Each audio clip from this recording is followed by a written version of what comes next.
Amy with Superior Threads, and today we're going to be making a t-shirt quilt entirely on the long arm.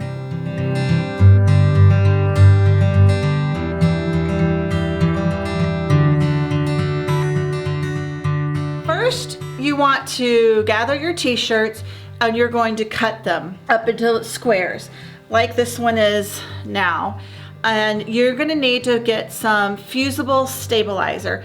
I always buy just whatever's on sale. I don't really care what kind it is. I just buy the cheapest one I can find. And you're going to iron the stabilizer on the back of your t-shirts. If you're going to do a lot of t-shirt quilts or one that has, maybe 50 or 100 t-shirts in it, you might want to invest in one of those, what do you call it? Those little clamp things that like a dry cleaner uses. But I just use my iron and iron this on, and that's totally fine. I then trim it again after the fusible is on to get a nice clean edge. I don't worry about what size I'm cutting them. I just look at the image on the t-shirt, and I generally go somewhere between 2 and 3 inches outside of the image on the shirt, and sometimes that makes a perfect square and sometimes it makes a rectangle, but either way I'm not worried about whether they're all the same size. It actually looks better when they're not. Okay, so I have my long arm loaded with the backing material that I picked out and my batting. I like to use a thin cotton batting because t-shirts will get pretty heavy on your quilt, and this is the lightest batting I can use. A lot of people do no batting in a t-shirt quilt, but I like a little bit of thickness and I think it makes my stitches look better, so that's why I like to keep the batting in. So what I'm going to do is, if you have a computerized long arm system, you probably have channel locks built into that. If you don't have a computerized system, you can purchase channel locks. I think every single brand has channel locks available that you put on your wheel, which creates a exactly perfectly plumb straight line on your quilt. So before I do anything directly on the batting, I'm going to run a plumb line using my channel locks. So I'm going to hit my horizontal channel lock, which makes my machine where I can only move it horizontally left to right in a straight line. And it doesn't have to be a basting stitch. This will never show in your quilt. So I'm just going to run a straight line all the way across.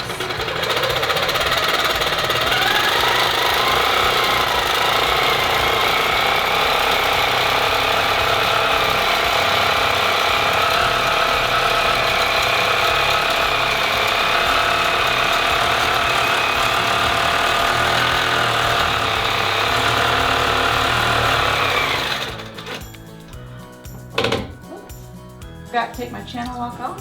There we go. And I'm going to trim my threads.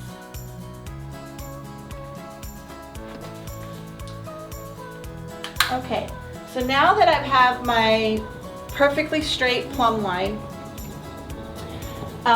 what I do is, if you know of exactly the size of quilt that you want to do, you can take a Sharpie or any kind of marker and mark the edges of where you want your t-shirt quilt to start.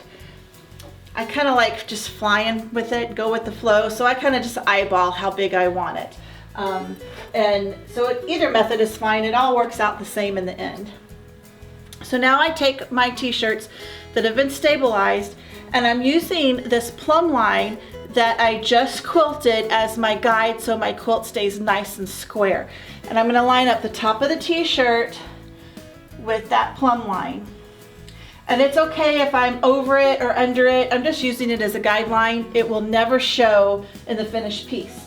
So then I'm just going to build my wall. Like, for those of you that ever played Tetris, it's kind of like that. So I kind of like to alternate between colors, between sizes. And I'm just going to keep building my wall like this. And sometimes I will overlap the t-shirts a little bit, and sometimes I'll butt it right up next to each other. Both are correct as long as you're not looking, as long as you don't see the batting underneath. And here's another one. I'll put this one right here. So that looks about good. That's about a nice size quilt right there. And let me get a few more t-shirts to fill in these spots. Okay, so I got a few more t-shirts. Usually I keep them right beside me. I don't know what I was thinking. But like I want a shirt here. So I already have a gray, a white, and a blue. So maybe I want a different color. So I'm gonna go for maybe a black or a darker t-shirt. Like this one's good. So I'm just gonna build my wall. Actually, that one's a little too big. Let me do one more. It's maybe not quite that wide. This one looks good. Oh yeah, that's much better. So I'm good. My little corners of my squares and my rectangles, I don't care that they don't line up. In the long run, it will look better if you just kind of build it where you can see all the t-shirts and not worry about those lines meeting exactly. And when we're done and you see the finished product, you'll see what I'm talking about. So I really like this one. And I'm gonna lay this one right here. This is just to keep it. I probably won't get to stitching this one completely down yet, but I just let it fall down off the edge of my frame here. I can put another one here and I'm gonna let it fall off. And now if you see this, I'm overlapped here. That's totally great. It'll look great when it's done. But if you can decide whether you want it to overlap that way or if you want it to overlap this way, it doesn't really matter. It's just what you decide looks good. This is a very forgiving method to do t-shirt quilts and stuff. I'm gonna put this one right here. I'm gonna put this one right here. Scoot that over a little bit. And I think just one more. Where did that one go that I didn't like? That's the one I want right here. Well, this is a good one. So you can also turn, like this is a good t-shirt right here. It's read this way. But if you need a space, you can turn it sideways and it still will look fantastic on there. I think I want that to be over just a little bit. There we go. All right, so I've got the first courses of my brick wall built.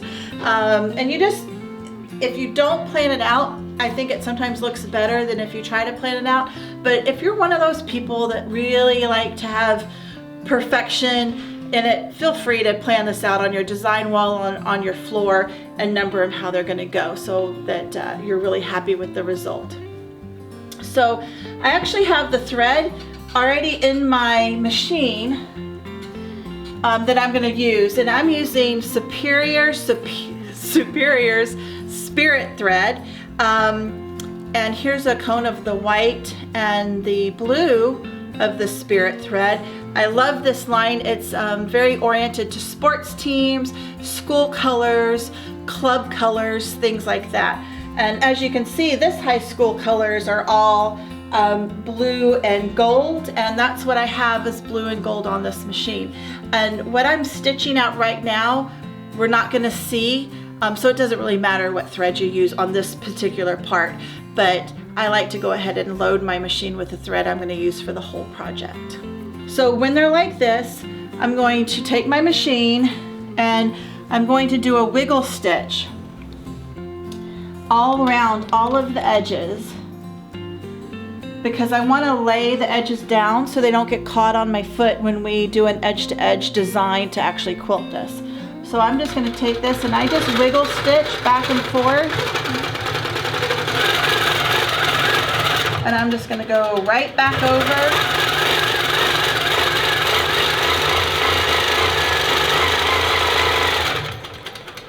Come down this way. This one got moved a little bit, so I'm going to straighten it back out. That's the end of my throat space, so I'm going to go this way.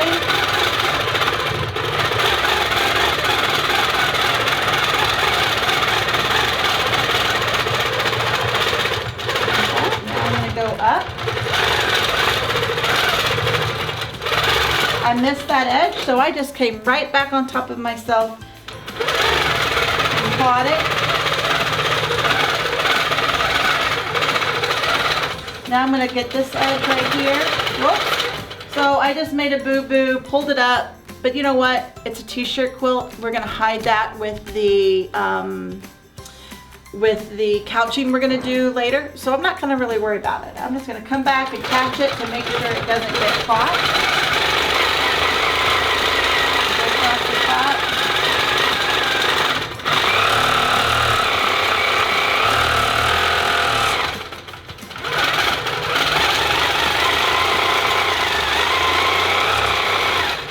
I'm at another shirt. Missed that edge again, so I just went right back over.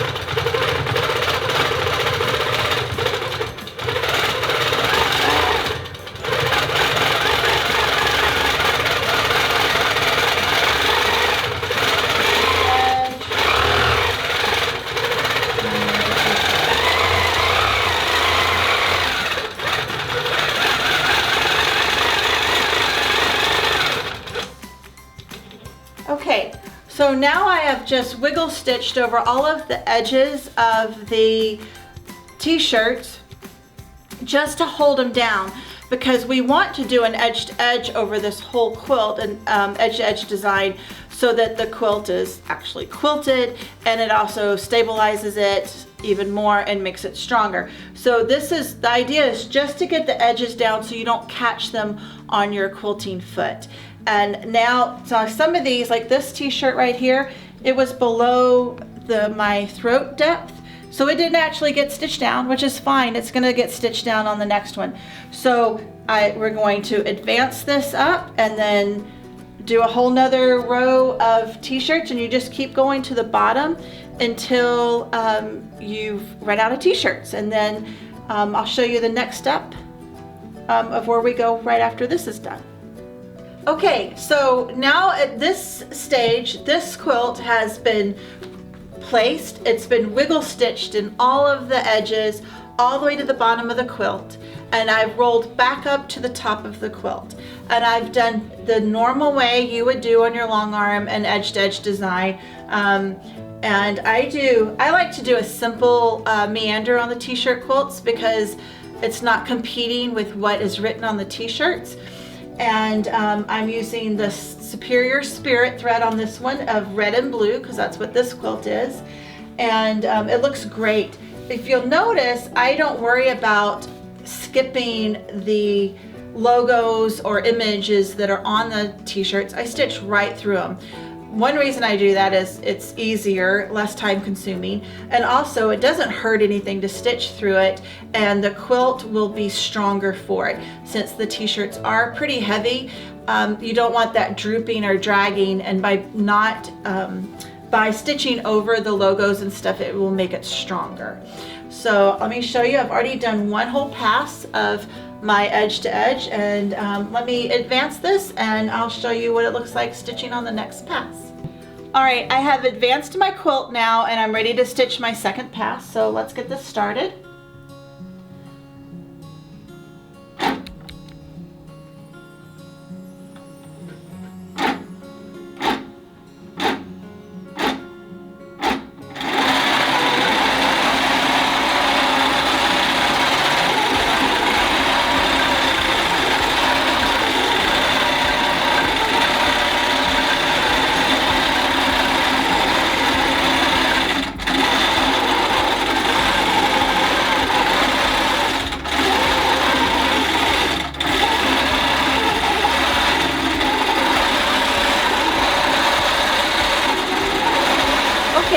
Now this quilt has been stitched, edge to edge stitched, quilted all the way to the end, and then I rolled it back up to the top to do some couching. And this is where it really starts to come to life.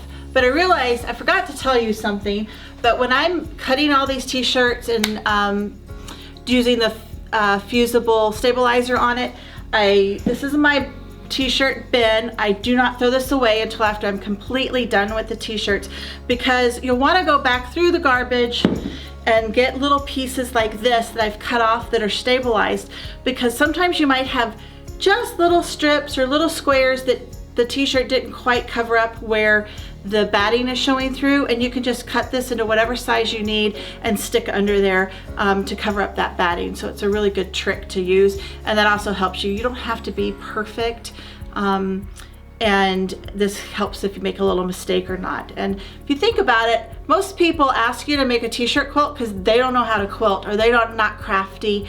And so they're not looking for perfection. They just want their beloved t-shirts in a quilt so that they can wrap up on the sofa. So give yourself a break. It doesn't have to be perfect, and they're never gonna know. So don't point it out to them either if you make a mistake. So now we're back up to the top, and we're gonna get the yarn. I like the big fuzzy, cheap chenille yarn that you can get almost anywhere. So you buy it from your favorite yarn provider, and we're gonna couch. All long arms have a couching foot. It doesn't always come with your long arm, so you may have to go to your dealer and purchase what's called a couching foot. And you're gonna want, for this yarn, the largest couching foot. And what we're gonna do is, it just gave me an idea, maybe our next tip video will be how to couch yarn onto anything you want. You can also couch onto your domestic machine as well. So I'm just going to get my yarn, and I like to just pull off a little bit so it's petaled right here, and I'm going to get it started.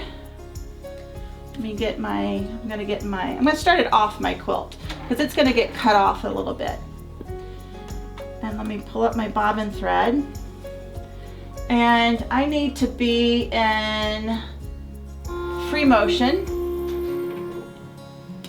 So I'm gonna get my yarn started by getting it tacked down just off the quilt.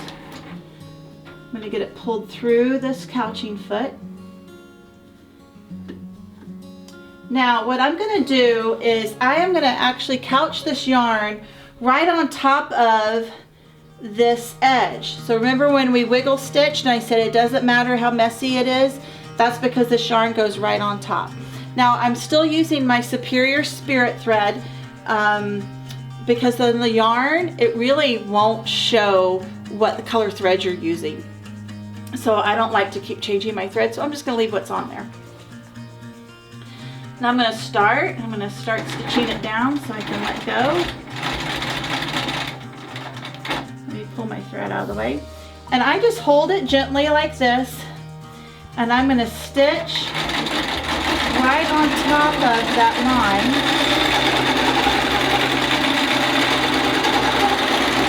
line, and it's going to hold that yarn down right in place. And I'm just going to do the same thing with the wiggle stitch. If I reach my throat depth, I'm just going to go right on top of what I just did.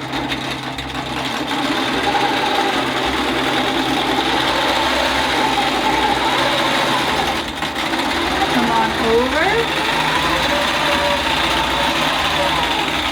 Now I'm going to come down this one.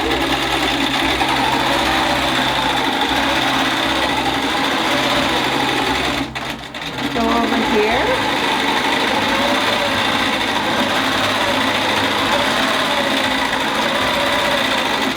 And then back up.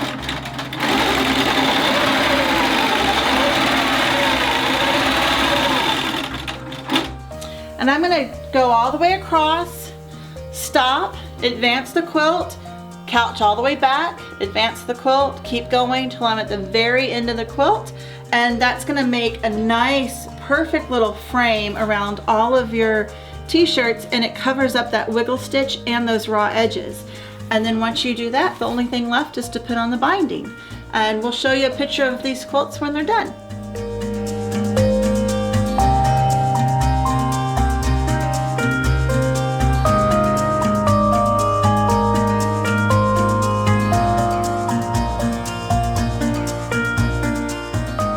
Thanks for joining us today. I hope you had a good time, and I'd love to see your t-shirt quilt when you get it done. And please tag us on any social media, #SuperiorThreads, or join us on our Facebook group page, Together We Sew.